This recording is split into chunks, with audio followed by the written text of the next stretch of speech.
मुरादाबाद स्थित सीएल गुप्ता नेत्र संस्थान में डायबिटिक रेटिनोपैथी विषय पर मास्टर क्लास कॉन्फ्रेंस का आयोजन किया गया। संस्थान द्वारा इस विषय पर आयोजित यह पहला विशेष शैक्षणिक प्रयास रहा, जिसमें नेत्र चिकित्सकों एवं पोस्ट ग्रेजुएट विद्यार्थियों को डायबिटिक रेटिनोपैथी से जुड़े विभिन्न पहलुओं पर विस्तृत जानकारी दी गई। कार्यक्रम का शुभारंभ संस्थान की वाइस चेयरपर्सन डॉक्टर आशी खुराना एवं ग्लूकोमा विशेषज्ञ डॉक्टर मुकेश द्वारा दीप प्रज्वलन के साथ किया गया। डॉक्टर रवनीत कौर ने डायबिटिक रेटिनोपैथी क्या है, इसके प्रमुख लक्षण क्या हैं और समय रहते पहचान क्यों जरूरी है, इस विषय पर विस्तार से चर्चा की। उन्होंने बताया कि मधुमेह के मरीजों में आंख की रेटिना पर प्रभाव पड़ने से दृष्टि हानि का खतरा बढ़ जाता है। डॉक्टर ईशा आचार्य ने डायबिटिक रेटिनोपैथी में की जाने वाली विभिन्न जांचों तथा उनकी मॉनिटरिंग की भूमिका पर प्रकाश डाला।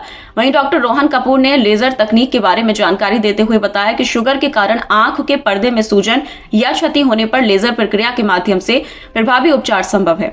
हम एक वर्कशॉप कर रहे हैं for post graduate students and for general ophthalmologist, जहां पे हम उन्हें डायबिटिक रेटिनोपैथी के बारे में नॉलेज प्रोवाइड कर रहे हैं।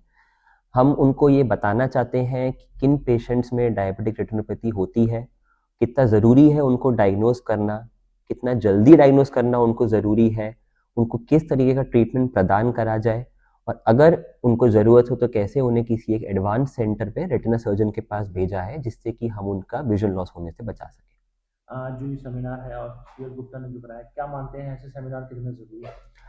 ये ऐसे सेमिनार होने बहुत ज़रूरी हैं बिकॉज इस समय डायबिटिक रेटिनोपैथी पूरे वर्ल्ड में one of the leading causes of preventable blindness बना हुआ है। 100 मिलियन लोग इस समय डायबिटीज से सफ़र कर रहे हैं, जिसमें से कि अच्छे खासे परसेंटेज ऑफ लोग को डायबिटिक रेटिनोपैथी हो रही है, जिसकी वजह से विजन लॉस परमानेंट हो सकता है। ये सेमिनार करने से हम डॉक्टर्स को अवेयर करा सकते हैं कि क्यों ज़रूरी है इस डिज़ीज़ के बारे में पता होना और इस डिज़ीज़ के पेशेंट्स को जल्दी आई एग्जामिनेशन के लिए रेफ़र करना, क्योंकि ये सारी ब्लाइंडनेस प्रिवेंट करी जा सकती है अगर पेशेंट जल्दी देखा जाए और जल्दी उसका ट्रीटमेंट शुरू करा जाए। डॉक्टर रुहीन सिद्दीकी ने आईवी इंजेक्शन एवं डायबिटिक ट्रैक्टोमी सर्जरी पर चर्चा की। उन्होंने बताया कि आंख में दिया जाने वाला इंजेक्शन सुरक्षित एवं अपेक्षाकृत सरल प्रक्रिया है, जिससे रेटिना की सूजन को नियंत्रित किया जा सकता है। यदि प्रारंभिक अवस्था में ही बीमारी की पहचान कर उपचार शुरू कर दिया जाए तो दृष्टि बचाना संभव है। लोकेश चौहान ने संस्थान के टेलीमेडिसिन मॉड्यूल की जानकारी देते हुए बताया कि समुदाय पर मरीजों की पहचान कर समय पर उपचार उपलब्ध कराया जा सकता है। संस्थान के fellow doctor Himanshu, doctor Anju, doctor Sidra ने केस स्टडी के माध्यम से विषय को सरल तरीके से समझाया।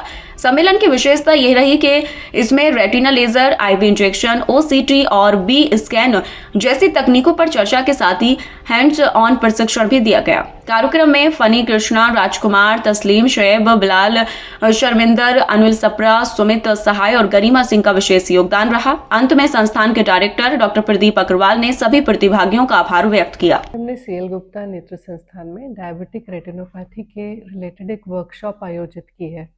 ये वर्कशॉप डॉक्टर्स के बीच में एक जानकारी पैदा करने के लिए कि डायबिटिक रेटिनोपैथी को किस तरह से आइडेंटिफाई करेंगे और उसको कैसे ट्रीट करेंगे। इसकी आवश्यकता इसलिए महसूस हुई क्योंकि डायबिटीज़, जैसा हम सब जानते हैं कि हिंदुस्तान में बहुत ज़्यादा बढ़ गई है। इंडिया में हम लोग कहते हैं कि India is the diabetic capital of the world. Second largest number of diabetic patients है हमारे कंट्री में, और इनमें हमारे देश में डायबिटिक रेटिनोपैथी यानी आँख के पर्दे पे डायबिटीज़ का असर होने की संभावना आम दुनिया से लगभग 10% है। आम दुनिया में 6% चांसेस होता है कि डायबिटिक रेटिनोपैथी ब्लाइंडिंग हो जाएगी, और हमारे देश में ज़्यादा चांसेस हैं कि डायबिटिक रेटिनोपैथी की वजह से ब्लाइंडनेस होगी। और उसका जो मुख्य कारण है, उसमें एक कारण ये भी है कि सही समय पे इलाज ना मिल पाना मरीज़ को, या उसे समय पर आइडेंटिफाई ना कर पाना। यहाँ कई बार ऐसा होता है कि कई डॉक्टर ओवर एंथुजियास्टिकली बहुत मामूली डायबिटीज़ की शुरुआत में ही डॉक्टर को रेफ़र करते हैं रेटिना के डॉक्टर पे, वहाँ पे भीड़ हो जाती है। कभी कभी ऐसा होता है कि बहुत सीवियर केसेस तक भी वो खुद कोशिश करते हैं और इस तरह से और दवाइयाँ वगैरह की भी कोशिश करते हैं, जो कि असरदार नहीं होती।